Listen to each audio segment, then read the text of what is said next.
Hello, welcome to Economic Divide with me, Kavitaf We're on this week's show. We'll be looking at the economic war between China and the U.S., particularly focusing on the world's largest economy ladder, something that appears to be about to change. Well, the impact of the COVID-19 virus has, of course, played its part in the world's economy, yet it seems that the recovery time from the depression cause is something that could be a factor in just how individual economies pick up again, with China seeming to lead the way as it bounces back from the financial impact seen in the year 2020. But it's not just the COVID-19 pandemic that has seen economies rise and fall. As from back in 2010, the Chinese economy began to exponentially gain on the U.S. economy, as we can see in this chart from the CEBR World Economic League table, which also shows that by the year 2028, as we can see here, the Chinese economy will catch up with and surpass that of the U.S. Naturally, China excels in foreign exports and is hence a major factor in why it is able to recover so well. Yet, as things settle down in China, it is the domestic market that also sees China take an advantage over the U.S., as we can see in this chart over here. Retail sales in China are rising faster than those of the U.S., which is still seeing lockdowns and closures prevent its economy recovering as fast as that of China. Now, in order to take a deeper look into just what is happening on the Sino-American economic front, let's get straight into our first report, which addresses the issue on a deeper level.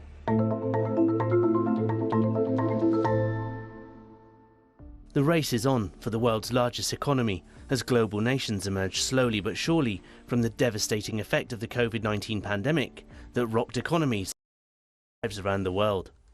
The two current largest global economies, the United States of America and China, remain locked in horns as per prior to the arrival of the virus.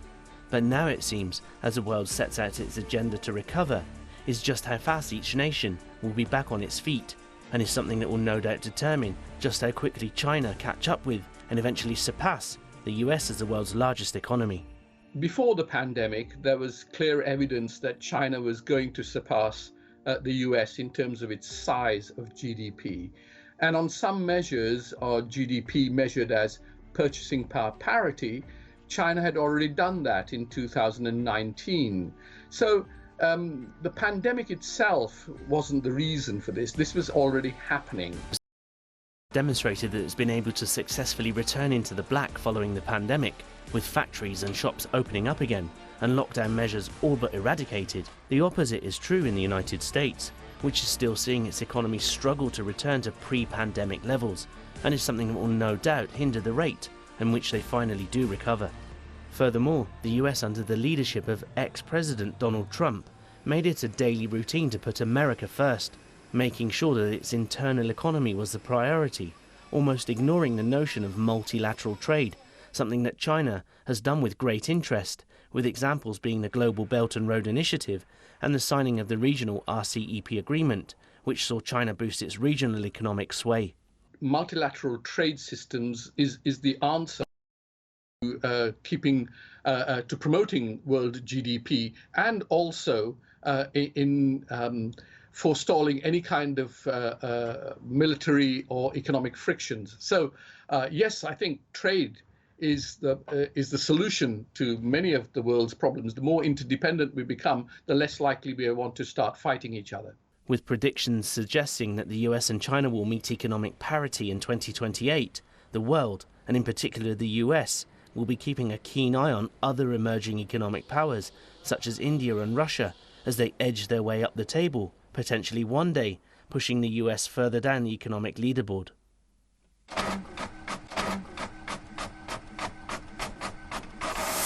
Joining me in the studio is impact analyst Mahan Abedin. Mahan, welcome. Pleasure. And we have our special guest, Ming Du. He's a professor of Chinese law and trade and current director of the Center for Chinese Law and Policy at Durham University. Professor, many thanks for being with us today. First up, the U.S. and China. They're jostling for the top spot as the world's largest economy. Now, are we set to see a change in the status quo, do you think? Or is the global financial complex on a radically different route inspired by recent global events? Thank you for having me today, Kavi. My points to your question are basically 2 points. First, I think China's economic growth is unstoppable. Barring any major disruptions in international relations, I think China is on its path to be the number in the world. But that being said, we should not underestimate the U.S. resilience, given the historical examples. And U.S. has gone through some even worse major disruption, but somehow it recovered. So I think China is going to be the number one, but it may take a little bit of time for China to achieve that spot. Thank you. Well, Mahan, one of the main reasons that China seems to be catching up with Americans in terms of at least their GDP growth rate, where it counts, is the fact that they seem to have emerged from the COVID-19 pandemic. A lot of people are talking about that much more quicker and more efficiently than the U.S. has. And of course, this is being reflected in the economy. Do you think that the U.S. mismanagement is in essence the main reason for the financial growth rates? I think the key word here is resilience. The Chinese economy, and more broadly the Chinese state and its society, is just far more robust and resilient than their Western counterparts. I mean, let's face it, the West just fell apart in the face of this pandemic. I mean, look at the UK, for instance. It has the highest death rate per capita in the world. The US is in disarray in terms of COVID-19, but China, where the virus supposedly originated from, has dealt incredibly well. It suppressed it very early on because it's a much more cohesive country. State and society work very well together. This particular entry over here talks about how the first country hit by COVID-19, and it says it controlled the disease, but it did not need to repeat economically paralyzed European countries have done. So that, I think that's another important point here in terms of the lockdown, repeated lockdowns, I should say. Well, that speaks to preparedness, both on the part of the state and also on the part of society to accept very harsh measures very early on to get on top of a problem. The problem in the West, specifically Western Europe and North America, is that the society and the state were not in sync, you know. So, sure. Very well. Well, thank you so much for that. We do appreciate the comments made there by Mahana and, of course, the professor. Now, in terms of what we're going to see next in this next report that has been prepared, we're going to be hearing from both of them again later, but we're going to look at just how military spending may be having a negative effect on the American economy, something that China seems to have avoided.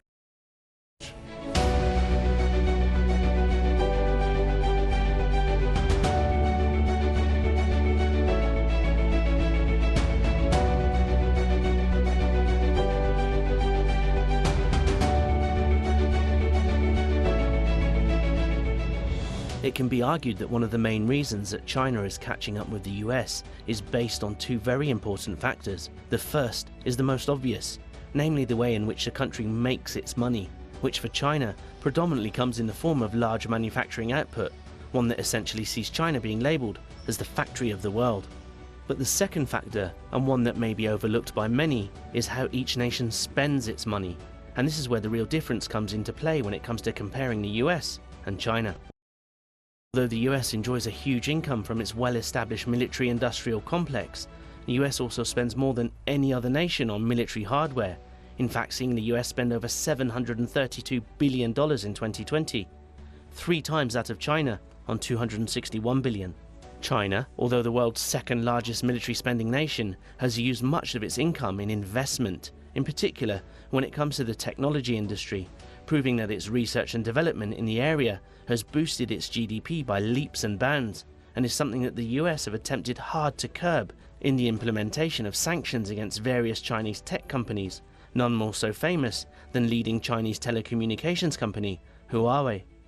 Furthermore, the One Belt One Road initiative has seen China invest into infrastructure technology across the world, in fact touching over 140 countries, hence seeing China divert its funding away from the military complex and into investment and long-term strategies, something that has potentially boosted the Chinese economy like none other. I think the Belt and Road initiative is more an extension of its economic power, in much the same way as the private sector expanded in the British Empire in the 19th century.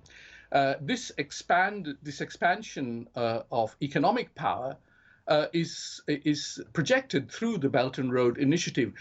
What's needed in China to sustain its position as the largest economy and the most powerful economy is productivity. Trade will go some way towards that, as the Belt and Road Initiative is meant to support, but that in itself is not sufficient. With the US clearly aware of the fact that China is fast catching up with it, various stalling methods have been placed against China, including the sanctions that we've just mentioned. But more worryingly, seeing the US stoke the flames of tension in places like Hong Kong and Taiwan, something that could cause a Cold War to rapidly warm up. It could really depend very much on the miscalculation on either side, because for China, domestic consumption of its policy is extremely important, and therefore, if it looks as if they're being threatened by an outside force, their real worry for China is not so much the outside force, but what happens inside. For that would force them into acting militarily.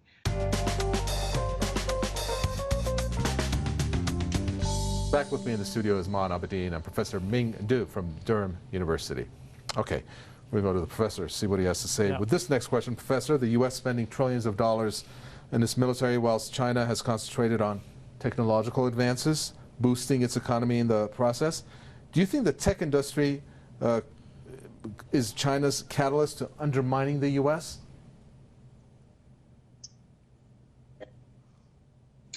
Kevin, it's true that China is spending millions and billions of dollars on its technology industry. Whether it will overtake the U.S. or undermine U.S. in this respect, I believe here. Well, the background of China's focus on technology is, of course, technology is China's Achilles heel. For example, China is still unable to produce its own semiconductor chips. The U.S. sanction against Huawei by prohibiting supply of chips has put a lot of pressure on China's national champion. So, well, it's indeed a wake-up call for China's government to concentrate its resources on developing some core and key technology. And, well, will China succeed? I believe so. Given time, yes. But it takes time for China to sort out its technology problems and overtake the U.S. in that regard. Well, Mahan, we have to talk about, obviously, how the U.S. has taken great progress that's being made by the Chinese. And one of those was the way that it dealt with Huawei in terms of the way it restricted it, and there were many different facets of the restrictions that happened. Looking at what's said over here, they barred from doing business with Huawei due to national security concerns was the big reason that the U.S. brought. And also supplying equipment for network infrastructure to supply chains, etc. Do you think the U.S. made a concerted attempt, without holding back, to stop China advance technologically? Oh, absolutely. I mean, under the previous administration, they did everything they could. And Huawei, I think, is actually the best example. They did two things in relation to Huawei. They actually put pressure on Canada to detain one of the executives of Huawei, and she's still under house detention as far as... Importantly, they applied so much pressure on the UK to cease all cooperation with Huawei, because Huawei was tasked with developing the UK's 5G network. And initially the UK agreed to the deal, and then they reneged on it, saying that you know, it can only have a peripheral role to play. And then the Brits even went further as a result of American pressure and said we will terminate all cooperation with Huawei before the end of the decade. Okay, thanks again to Mahan on that. We do appreciate it, and of course the professor. We have plenty more coming up, but right now we're going to take a short break, and we'll be right back.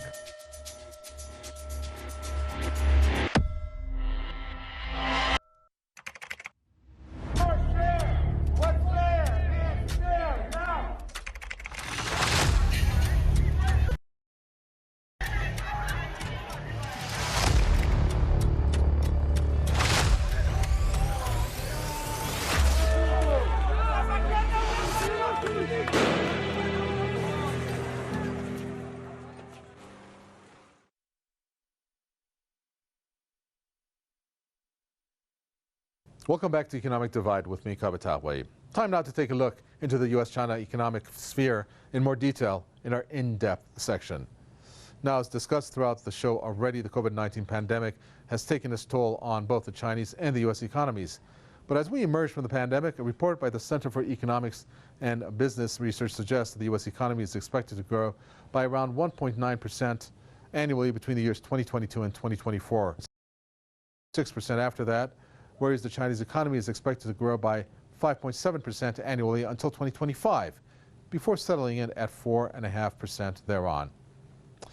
Moving on to the next one, as things stand, the U.S. and China are the top two largest economies in the world, with the U.S. enjoying a nominal GDP of $21.44 trillion compared to China's $14.4 trillion. However, when we look at the GDP per capita, due to China's large population, it would only require a GDP per capita half the size of that of the U.S. to see China's overall economy become twice the size of that of the U.S. Okay, on to the next one. It seems that it is not just China that is threatening the U.S. position as the world's largest economy, according to Standard Chartered Bank. Once the U.S. falls behind China, able to replace it again, and may even fall behind the rising economy of India. By the year 2030, 35% of the global GDP will be created in Asia, with 6 of the world's top 10 economies being found in that region. And now on to the next one. It seems the key to success for China is what is called the Belt and Road Initiative, which, unlike the U.S., has seen China avoid spending money on its military, instead investing in the global economy, with figures of between $50 to $100 billion a year being distributed into thousands of projects across Asia, Africa, Europe, and South America, yielding high returns in the process. Time now to take a look at our final report in this episode, as we look into how Sino-U.S. relations may look with a new U.S. president at the helm, one that appears to have already started reversing decisions made by his predecessor, Donald Trump.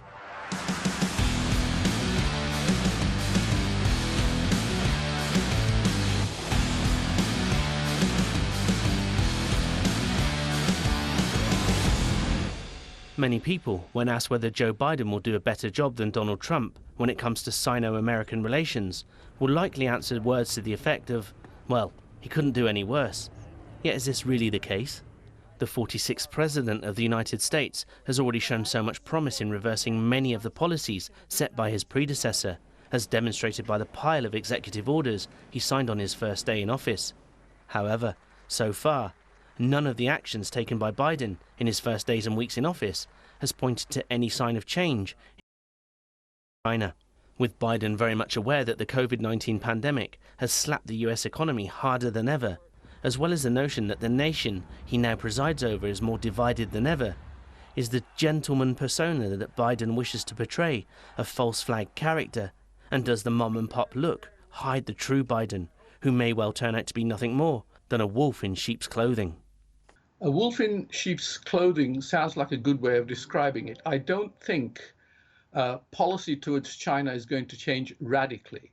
I think what's going to be different is the way it's going to be projected on the world press. And that's quite important for China, because face-saving policy is extremely important in their thinking. So it'll be a return to the sort of, type policy that is Theodore Roosevelt policy, that is to speak softly and carry a large stick. So the kind of policy that will be going will be one that will be less confrontational, but it certainly will be challenging China.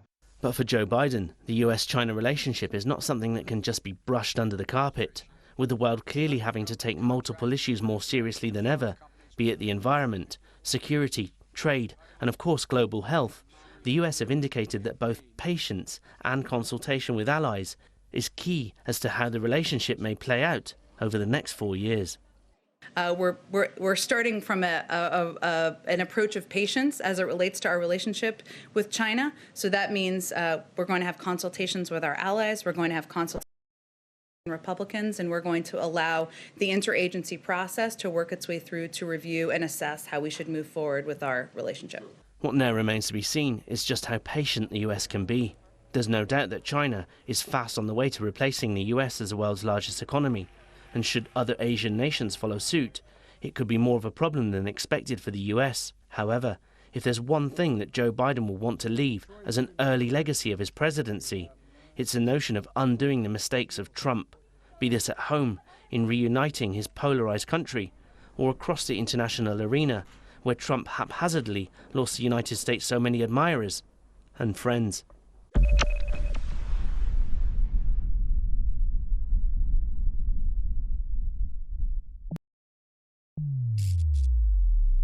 Back for the final time with us on this episode of Economic Divide is Mahan Abedin and also Professor Ming Du.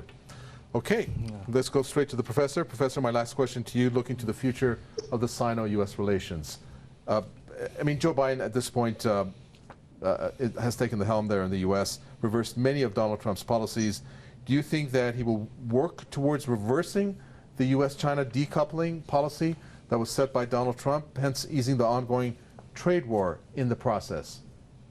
Well, no. I think Biden, Biden has a lot of differences with Donald Trump, but towards China policy, I think Biden has a very similar view against China.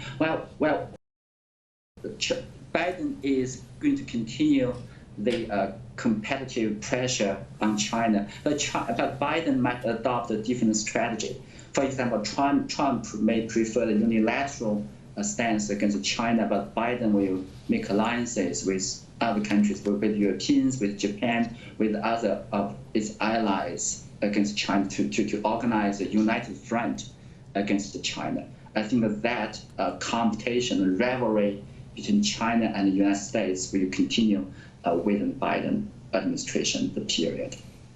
Okay, Professor Ming Du from the University of Durham, many thanks for being with us today. Thank you for having me, Kavi. Thank you. Sure. Well,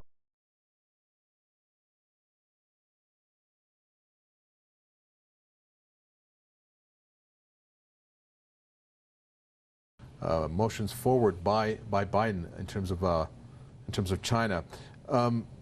What are we going to see when it comes to Biden making a difference in this whole scenario? I mean, basically, when you take a look at the policy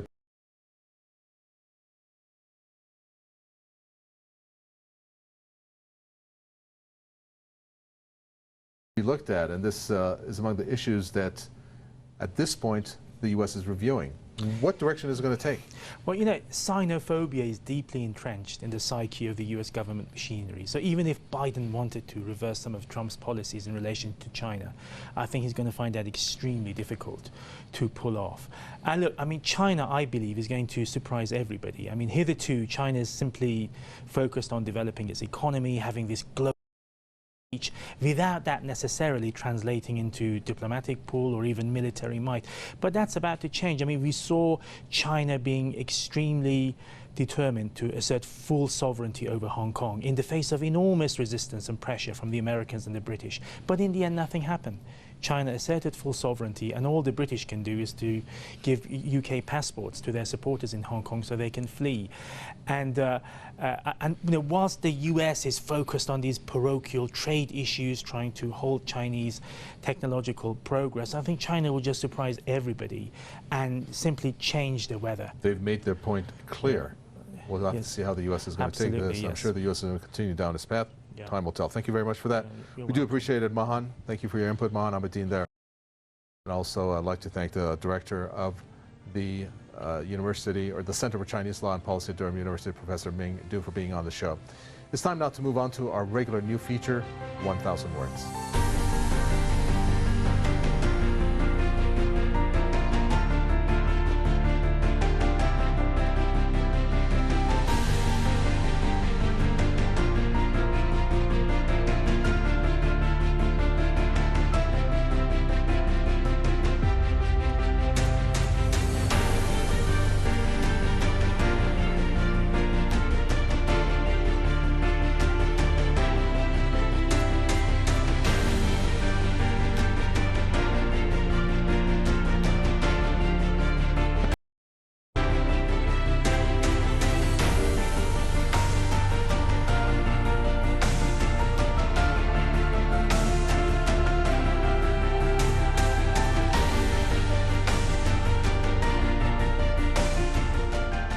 As we enter a new multipolar world order, the way in which nations act and react with each other takes the stage on a host of levels.